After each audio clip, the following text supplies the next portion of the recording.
கிறிஸ்துவுக்குள் அன்பார்ந்த சகோதர சகோதரிகளே, ஆண்டவரும் அருமை இரட்சகருமாகிய இயேசு கிறிஸ்துவின் இனிய நாமத்தில் உங்கள் அனைவருக்கும் எனது அன்பின் வணக்கங்கள்.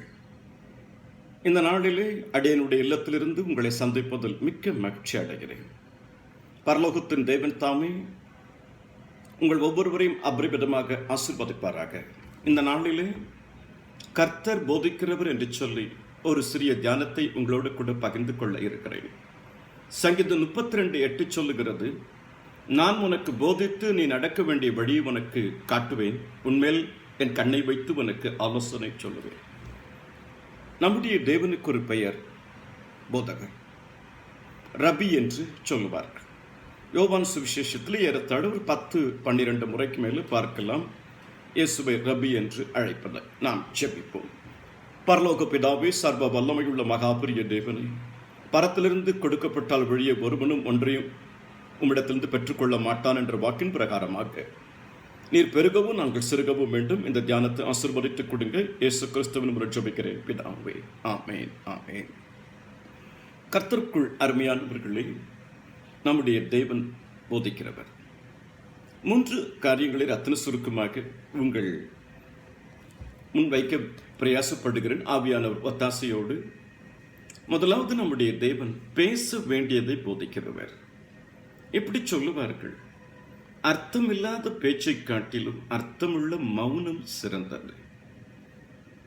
Silence is golden, knowledge speaks, wisdom silencers. யாத்ராகமம் 4:12 ஆதலால் நீ போ, நான் உன் வாயோடு இருந்து நீ பேச வேண்டியதை உனக்கு போதிப்பேன்.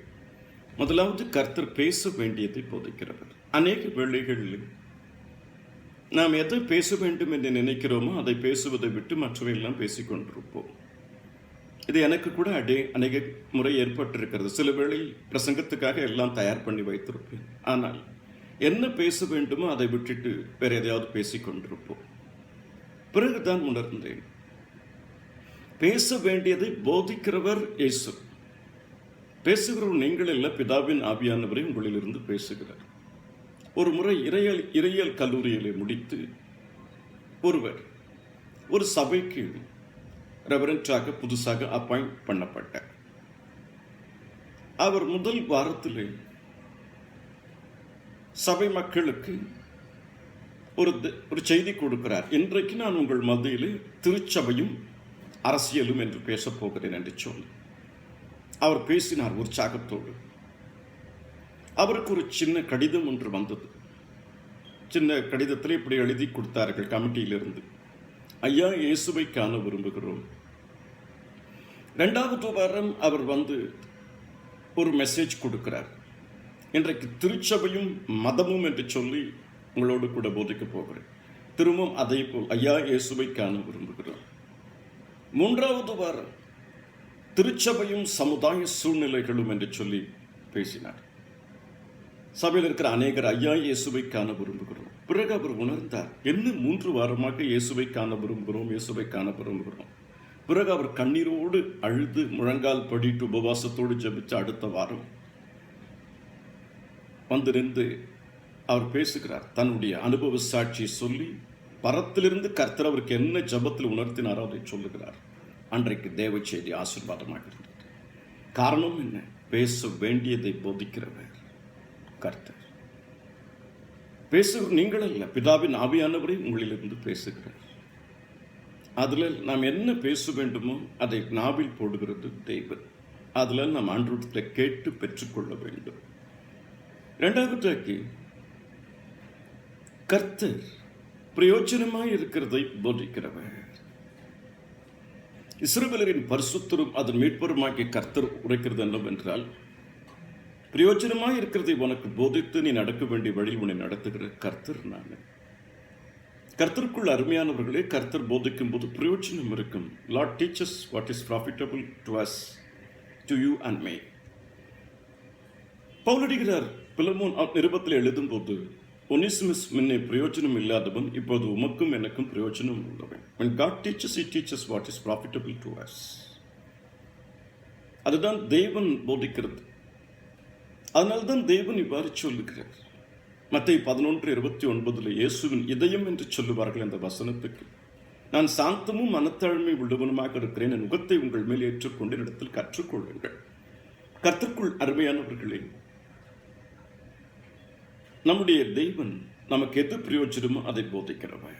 ஒரு காலத்தில் நீங்களும் நானும் பிரயோஜனம் இல்லாதவர்களாக இருந்தோம். இன்றைக்கு பாருங்கள், இயேசுவுக்குள் வந்த அத்தனை பேர், இயேசு சொந்த ரட்சகராக ஏற்றுக்கொண்ட அத்தனை பேரும் அவர்கள் வாழ்க்கையில் அவர்களுக்கு ஒரு பிரயோஜனம் இருக்கும். அவர்கள் மூலியமாக மற்றவர்களுக்கு பிரயோஜனம் இருக்கும். காரணம் என்ன? நம்முடைய வாழ்க்கையில் நம்முடைய பிரயோஜனமாக இருக்கிறதை போதிக்கிறவர் கருத்து. ஒரு வாலிபன் ஒருவன் ஒரு பெரியவரிடத்தில் சென்று, ஐயா, நான் தெய்வீக குணங்களில் வளர வேண்டும், எனக்கு ஒரு ஆலோசனை வேண்டும் என்று கேட்டான். அந்த பெரியவர் இவ்வாறு சொன்னார், இந்த தெய்வீக குணங்களில் வளர்வது வாழ்க்கையில் படிப்படியாக போக போக நீயே தெரிந்து கொள்வாய், இது பெரிய வளர்ச்சி என்று சொன்னார். ஆனாலும் நான் உனக்கு ஒரு ஆலோசனை சொல்லுகிறேன். இந்த ஊரிலே ஒரு சிற்பி இருக்கிறார். அந்த சிற்பியை நீ போய் பெற, ஒரு பெரிய சிற்பி, உனக்கு ஒரு வேளை அங்கே ஏதாவது ஆலோசனைகளை கிடைக்கலாம் என்று. அவன் அந்த சிற்பியிடம் போகிறான். அந்த சிற்பி இந்த வாலிபனை பார்த்து, அவர் பாட்டுக்கு ஒரு வேலையை செய்து கொண்டிருந்தார். வாலிபனை பார்த்துவிட்டு பேசாமல் இருந்தார். ஒரு 4 மணி நேரம் கழித்து அந்த வாலிபனை பார்த்து, மகனே, என்னத்துக்கு வந்திருக்கிறாய் என்று கேட்டார் வாலிபனை. அவன் சொன்னான், ஐயா, சிற்பம் ரொம்ப பிரமாதமாக பண்ணியிருக்கிறீங்க, 4 மணி நேரம் இதை பார்த்து கொண்டிருந்தேன், நீங்கள் எப்படி செய்கிறீர்கள் என்று. என்ன சிற்பத்தில் அப்படி பார்த்தாய் என்று கேட்டார். சிற்பத்தில் ஒரு யானையும் யானைக்குட்டியும் பார்த்தேன். அதற்கு அவர் சிரித்துக்கொண்டே சொன்னார் நகைப்புடன், நான் பெரிய கல்லில் யானையும் அந்த குட்டி இருக்கிறதுமாக பார்த்து, யானையும் அந்த குட்டியும் தவிர மற்ற எல்லாவற்றையும் செதுக்கி விட்டேன், யானையும் யானைக்குட்டியும் அழுத்தது. இப்போது அந்த வாலிபன் நினைத்தான், நமக்கு வேண்டிய விடை கிடைத்து விட்டது. அந்த பெரியவரிடம் போய் சொன்னான். கர்த்தருக்குள் அருமையானவர்களே, நம்முடைய வாழ்க்கையிலும் இயேசுவை பிரதிபலிக்க வேண்டும். இயேசுவை பிரதிபலிக்க முடியாத எல்லாவற்றையும் செதுக்கி தள்ள வேண்டும். அதுதான் பிரயோஜனம். அதனால் நம்முடைய தெய்வன் பிரயோஜனமாக இருக்கிறதை போதிக்கிறவர். கிறிஸ்து இயேசுவில் இந்த சிந்தை உங்களிடம் இருக்க கடவுள். அதனால்தான் இயேசு கிறிஸ்து சொல்லுகிறார், உங்களின் பாவம் இல்லாதவன் முதலில் கல்லறியுங்கள் என்று சொல்லுகிறார். கர்த்தருக்குள் அருமையானவர்களே, நம்முடைய தெய்வன் பேச வேண்டியதை போதிக்கிறவர்.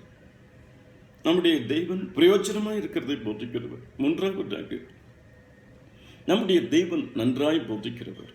அவருடைய தெய்வன் அவனை நன்றாய் போதித்து அவனை உணர்த்துவார். ஏசாயா 28:26. தேவனைப் போல ஒருவரை நன்றாய் போதித்து விட முடியாது. It teaches well, it teaches excellent.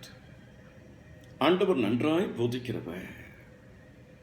அதனால்தான் நான் உனக்கு போதித்து நீ நடக்க வேண்டிய வழியை உனக்கு நான் காட்டுவேன், உன்மேல் என் கண்ணை வைத்து உனக்கு ஆலோசனை சொல்லுவேன். சவுல் தாவீதுக்கு போர் வீரர்களுக்குள்ள ஆயுதத்தை எல்லாம் போட்டு தரிப்பித்து பார்க்கிறார். ஆனால் தாவீது, இதெல்லாம் எனக்கு அபியாசம் இல்லை என்று சொல்லி நன்றாய் போதிக்கிறவர் ஒருவர், ஆவியானவர், இயேசுவானவர், கர்த்தரானவர் 5 குழாங்களை எடுக்கச் சொல்லி, ஒரு குழாங்கல்லே சத்ருவின் மேல் ஜெயம், சாத்தானின் மேல் ஜெயம், சதி திட்டங்களின் மேல் ஜெயம் எடுக்கும்படி சொல்கிறார். நம்முடைய தேவன் நன்றாய் போதிக்கிறவர். அவர் போதிக்கும் பொழுது, அதனால்தான் தாவீது தன் செயலெல்லாம் புத்திமானாய் நடந்தான். தாவீது போன இடங்களெல்லாம் கர்த்தர் அவனோடு கூட இருந்தார். தாவீது நாளுக்கு நாள் விருத்தி அடைந்தான். யோசேப்புக்கு தேவன் அப்படி போதித்தார் நன்றாய். அதனால்தான் அந்த எகிப்திலே 80 வருஷ காலம் அரசாண்ட முடிந்தது.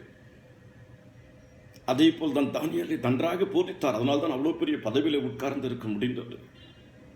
கர்த்தருக்குள் அருமையானவர்களே, நம்முடைய தேவனுக்கு ஒரு பெயர் போதிக்கிறவர். அவர் எப்படி போதிக்கிறவர் என்று 3 காரியங்களை சுருக்கமாக பார்த்தோம். பேச வேண்டியதை போதிக்கிறவர், பிரயோஜனமாய் இருக்கிறதை போதிக்கிறவர், நன்றாய் போதிக்கிறவர். இப்பேற்பட்ட தேவனை நாம் ஆராதித்துக் கொண்டிருக்கிறோம். அதுதான் உம்முடைய வசனம் என் கால்களுக்கு தீபமும் பாதைக்கு வெளிச்சமாக இருக்கிறது. உம்முடைய வசனத்தின் பிரசித்தம் வெளிச்சம் தந்து பேதைகளை உணர்வுள்ளவனாக. கர்த்தருடைய வசனம் பேதைகளை மேடைகளாக. ஜெபித்து முடிப்போம். பரலோக பிதாவை, தேவரீர் நல்லவரும் நன்மை செய்கிறவருமாக இருக்கிறாப்பா. பேச வேண்டியதை போதிக்கிறவரே சோஸ்திரம், பிரயோஜனமாய் இருக்கிறதை போதிக்கிறவரே சோஸ்திரம், நன்றாய் போதிக்கிறவரே சோஸ்திரம். ஆண்டவரே, இந்த தேவ செய்தியை கேட்கிற ஒவ்வொருவரையும் தனிப்பட்ட வாழ்க்கை, குடும்ப வாழ்க்கை, ஆவிக்குரிய வாழ்க்கை, சமுதாய வாழ்க்கை ஆசீர்வாதமாக இருக்க வேண்டும். லார்ட் ஜீசஸ், உம்முடைய நாமம் இவர்கள் வாழ்க்கையிலே மகிமைப்படட்டும். இயேசுவின் நாமத்தில் தடைகள் நீங்கட்டும். வில்லிசூன்ய கட்டுகள் எல்லாம் அகலட்டும். தரித்திர கட்டுகள் உடையட்டும். சாபக்கட்டுகள் உடையட்டும். நான் உனக்கு முன்னே போய் கோணல் அணுவிலை செவ்வியாக்குவேன். தேவரீர் சகலத்தையும் செய்ய வல்லவர். ஆசீர்வதையும் ஆசீர்வதையும் எல்லா துதிகன மகிமையுமாக்கு செலுத்துகிறேன் இயேசு கிறிஸ்துவின் மூலம் ஜெபிக்கிறேன் பிதாவே. ஆமென், ஆமென். கர்த்தராகிய இயேசு கிறிஸ்துவினுடைய கிருபை உங்கள் அனைவரோடு கூட இருப்பதாக. கர்த்தர் உங்களை மென்மேலும் உயர்த்துவார். கர்த்தருடைய கரம் உங்களோடு கூட இருக்கும். கர்த்தர் பெரிய காரியங்களை உங்கள் வாழ்க்கையில் செய்வார். ஆமென், ஆமென், ஆமென்.